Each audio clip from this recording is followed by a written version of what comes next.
बघा आज मी हसतोय की नाही, तुमच्या भाषेत विचारांच्या भुयारात नाहीये ना मी. पण आज माझे मन ठिकाणावर नाहीये.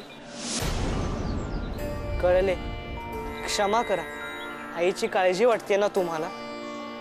काल तुम्ही मदत मागायला आला होतात, पण मी नाही करू शकलो तुमची मदत. तुम्ही मात्र नेहमी धावून येता माझ्यासाठी. सगळे म्हणतात ते बरोबरच आहे. मी नालायक, गाढव, शतमूर्ख आहे. तुमची सगळी विशेषणे तुम्ही मला नंतर सांगा, पण मला एका प्रश्नाचे उत्तर हवे. मला सांगा बघू, जर बायको नवऱ्याचे पाय रोज रात्री काशाच्या वाटेने घासून देते, तर एखाद दिवशी गरज असेल तेव्हा नवऱ्याने का नाही द्यावे बायकोचे पाय काशाच्या वाटेने घासून? त्यात काही चूक आहे का? ह्यावर उत्तर द्यायला गेलो तर पुन्हा सगळे मला गाढव, मूर्ख म्हणतील. कारण माझे उत्तर परंपरेच्या अगदी विरुद्ध आहे. कारण बायकोने नवऱ्याचे पाय काशाच्या वाटेने घासायचे हीच पद्धत आहे, हीच परंपरा आहे. नवऱ्याने बायकोची सेवा करायचीच नाही. पण का? अहो सांगितलं ना, हीच पद्धत आहे की बायकोने नवऱ्याची सेवा करायची. पण यशोदा, इतरांचे मला माहित नाही, पण तुम्ही मोठ्या झालात ना की मी करीन तुमची सेवा. खरेच? हो. छान, हे मला आवडले. चालेल.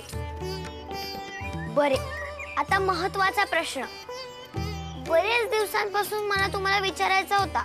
बोला ना. मला एक सांगा, आपण लोकांकडून पैसे का घेतो? आणि वसुलीचे पैसे म्हणजे काय? त्याला सारा म्हणतात. म्हणजे शेतीचे जे उत्पन्न येते ना, त्याचा काही हिस्सा आपल्याला गोऱ्या साहेबांना द्यावा लागतो. का? त्याचा काय संबंध? तेच तर, जमीन आपल्या लोकांची, कष्णारही आपलीच लोक, पण उत्पन्नाचा वाटा त्यांना द्यायचा. का? तर राज्य चालवतायत म्हणे. घोर अन्याय आहे. पण आपण का ऐकून घेतो? अहो त्यासाठीच तर नाना उपाय चालू आहेत. क्रांतिकारकांचा एक मार्ग, समाज सुधारकांचा एक मार्ग. जहाल मवाळ असे विचार, साऱ्यांचा उद्देश एकच की गोरे सरकार उलथवणे. मलाही त्यासाठीच पुण्याला जायचे होते, लग्न बिग्न न करता.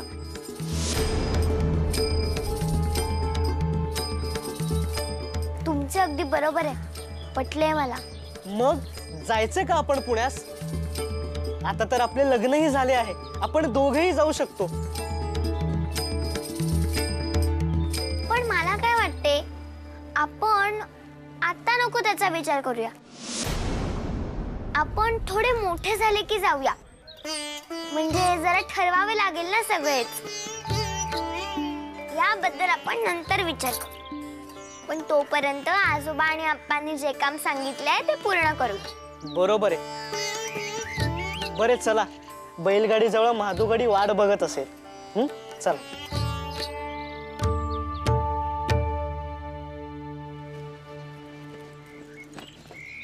तुम्ही? सुशीला, तुम्ही का आला तिथे? जा तुम्ही. बाबांना सगळे समजले आहे. बाबांना समजली आहे तरी ती आपल्याला काही बोलली नाहीत याचा अर्थ लक्षात घे सुशीले. त्यांना आपले लग्न मान्य असेल. पण माझे तर लग्न झाले आहे. अशी काय करतेस सुशीले? आता तुझ्या नवऱ्याने नाही का दुसरे लग्न केले? मग तूही करू शकतेस.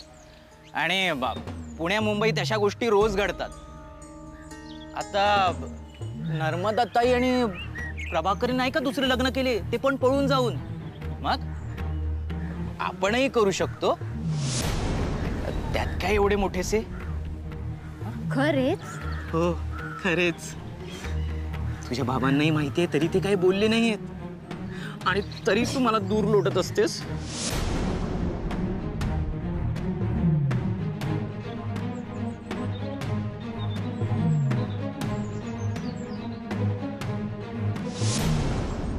अरे मगाशी तोंड काळे केलेस, आता पांढरे करू नकोस.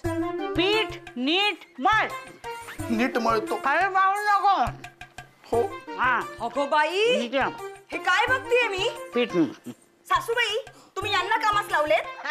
शोधते काय? माझी प्रकृती ठीक नाही म्हणून माझ्या ऐवजी यांना वेटीस धरलेत. तर मग आता जाऊबाई नाहीये तर नारायण भाऊजींना पण बोलवा ना. आम्हालाच का अशी वागणूक? तुझा भाव म्हणत असते ना मी सतत, तो हाच. द्या इकडे, द्या. जरा गप्पा बैस. का म्हणून? मी नाही गप्पा बसणार आणि सासूबाई मी तुम्हालाही गप्पा बसू देणार नाही. उत्तर द्या मला, बोला. आता मी काय उत्तर देणार? तुला जे काय उत्तर हवंय तुझा नवराच देईल, विचार त्याला. हा, मीच मदत करतोय, हा. मला आवडते म्हणून करतोय आणि आपणच करतोय. शाबास. कळलं? अहो पण अपमान का सहन करायचा? कारण मला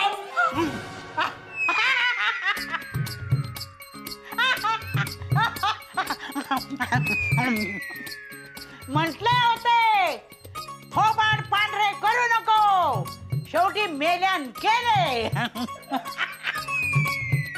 हे बघ बुजगावणं.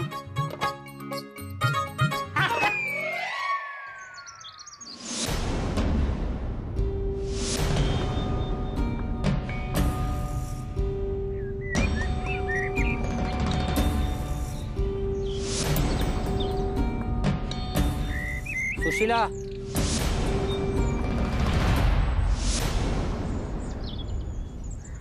नानू आला होता.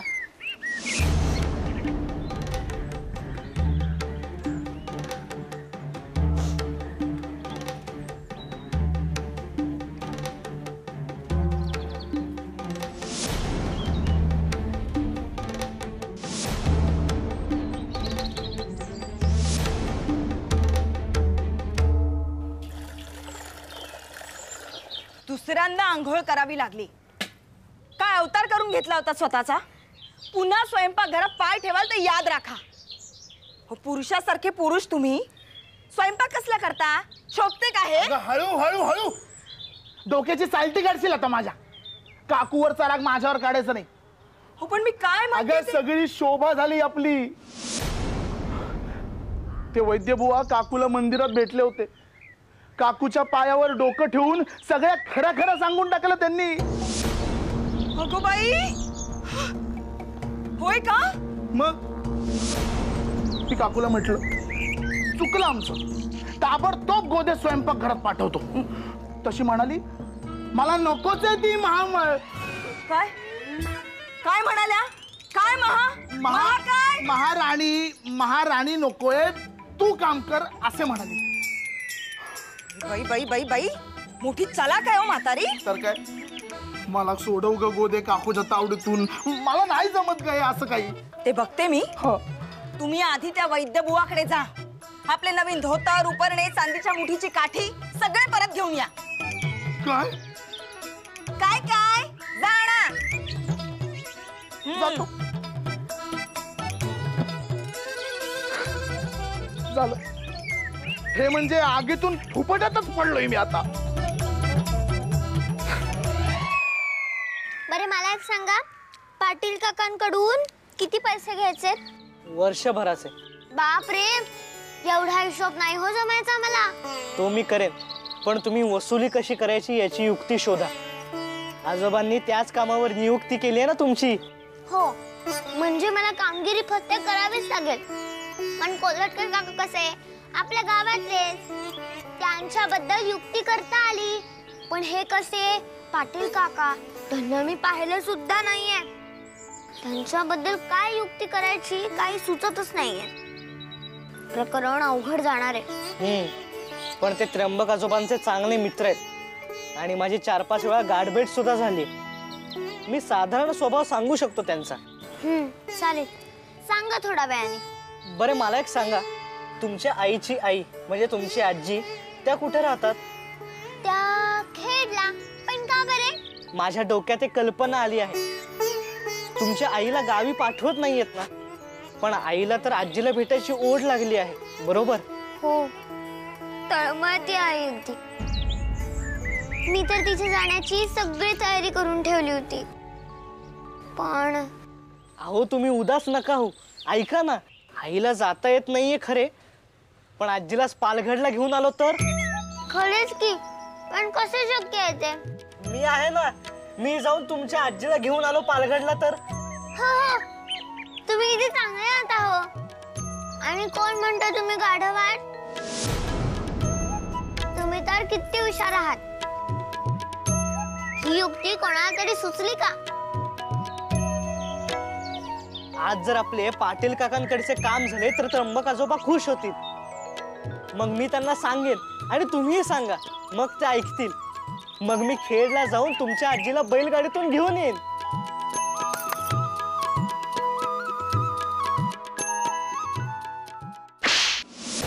हे तुम्हाला आत्ता सांगतेस? घरचा करता कोण आहे? परस्पर तिला पाठवलेच कसे मला न विचारता? तर नारायण एक मूर्ख आहे, पण तुला कळेल नको? बयोला वसुलीसाठी शेजारच्या गावात पाठवले हे तुम्ही मला सांगाल नको? चल चाल, देख कल कुठली, चल.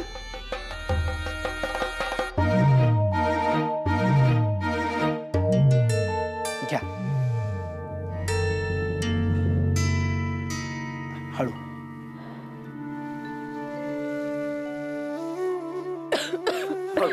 हळू हळू हळू, सावकाश. यशोदा, हे पाटील काका आणि हा त्यांच्या पत्नी. अहो अहो, काय करताय?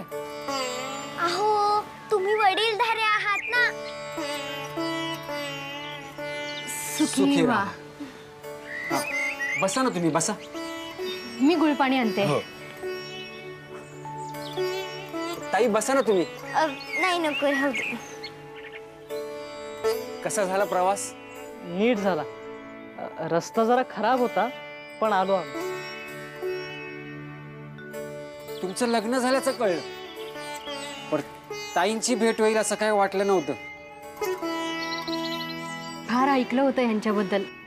इमामवाड्यात याच गेल्या होत्या ना एकट्या? होय, यांनीच सगुणा गाईला सोडवले.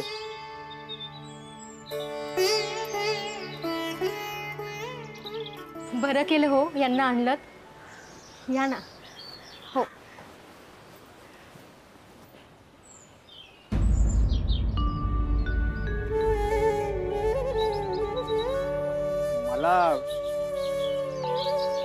मला ठाव आहे तुम्ही का आलात ते.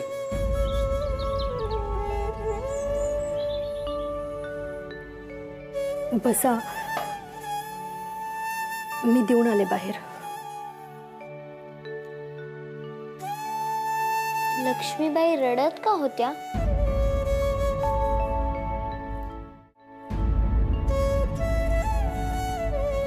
तशी आहे ही चित्रकथा. जसं जमल तसं 2 शब्दात सांगितली तुम्हाला. घ्या.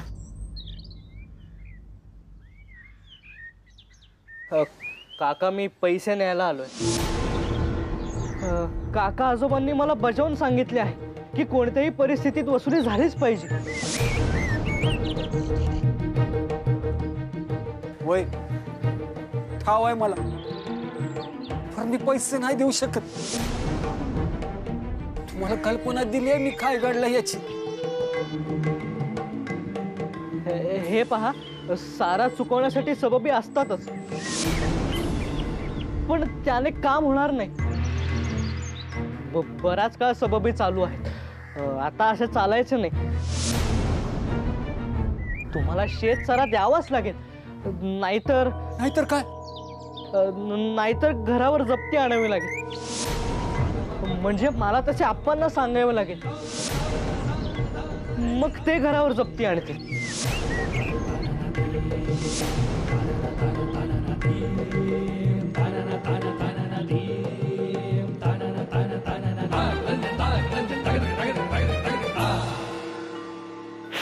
हो, काय सांगू तुम्हाला. गेली 2 वर्ष झालं पाऊस नाही. सगळी शेतं करपून गेली. संपलं सगळं. आमच्या विहिरीला कालपर्यंत पाणी होतं, पण आता आमची विहीर बी सुकली. आम्हाला जमेल तेवढं पाणी आम्ही गावकऱ्यांना दिलं, पण आता ती आशा बी संपली. पीक नाही, पाणी नाही, आणि आता डोळ्यातलं पाणी बी आटलं रडून रडून. मग तुम्हीच सांगा, कसं देणार शेत सारा? चला माझ्या संग. स्वतःच्या डोळ्याने गावची, घरांची, शेताची अवस्था बघा. हवं आम्ही सुखवस्तू खाते पिते, आमची ही कथा. तर हातावर पोट असणाऱ्यांनी काय करायचं? चला तर माझ्या संग, बघा एकदा. तुम्ही तुमच्या गायची आणि तिच्या लेकराची कासाविषयी जाणली, शेतकऱ्याचं काळीज कसं तुटतंय ते बी बघा एकदा.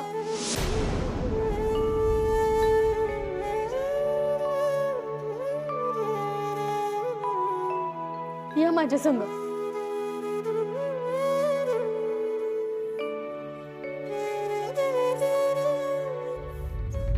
सदाभाऊ, काय बोलू आता? योग्य वाटत असेल तर जप्ती आणायची तयारी करू शकता तुम्ही, पण मी सांगितलं तुम्हाला, आमची आणि गावाची अवस्था ही अशी आहे. तरी तुम्हाला तुमच्या मार्गाने जायचं असेल तर तुम्ही जाऊ शकता, आणू शकता जप्ती. हो हो, तेच करावं लागेल. हल्ली अशा सबबी सांगून सगळे शेतसारा चुकवायला लागलेत. मी आप्पा आणि आजोबांना काय उत्तर देणार? मला माझी जबाबदारी आणि कर्तव्य पार पाडावेच लागेल. आणि आप्पा जप्तीचाच निर्णय घेणार. मला आवडू न आवडू तुम्ही तुमचे घर आवरायला घ्या. आम्ही निघतो आता. मात्र पुढील 7 दिवसात शेतसारा द्यावा लागेल, नाहीतर काही नाही. नकोय आम्हाला शेतसारा.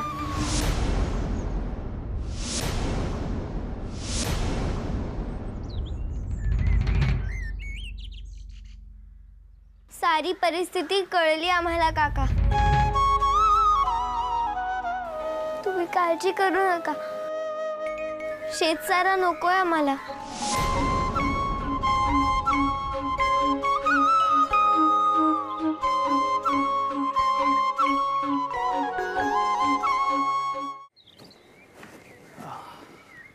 नमस्कार. नमस्कार. मी विनायक जोशी, खेडहून आलो आहे. नारायण परचुरे यांना भेटायचं होतं. बर. नारायणा, अरे नारायणा, अरे खेडवरून तुला कोणीतरी भेटायला आलंय. आलो आलो. हो, खेडवरून? हो. म्हणजे माझ्या आईच्या घरून आला असेल कोणी. तुम्ही पेज प्या. हो, तुम्ही दगदग करू नका, आराम करा, मी बघतो.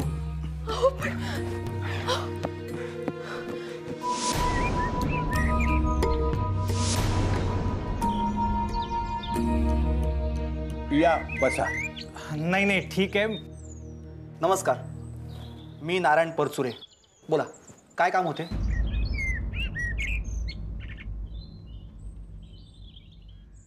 मी विनायक जोशी, खेडहून एक निरोप घेऊन आलोय.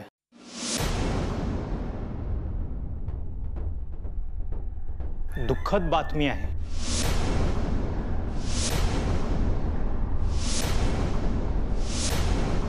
तुमच्या सासूबाई रखमाबाई कुलकर्णी यांचे मागच्या आठवड्यात निधन झाले. काय?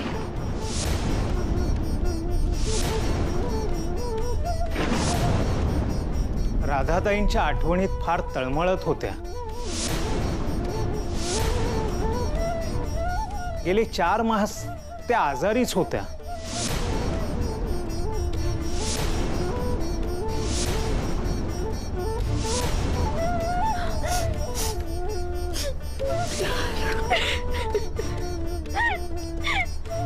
तीन मासापूर्वी राधाताईंचे वडील म्हणजेच गोपाळराव कुलकर्णी यांचेही निधन झाले. काय?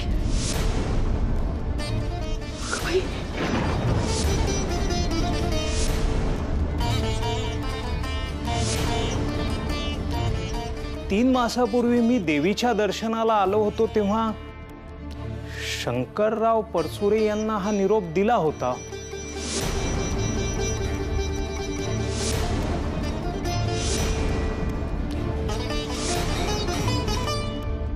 आठवतंय का तुम्हाला?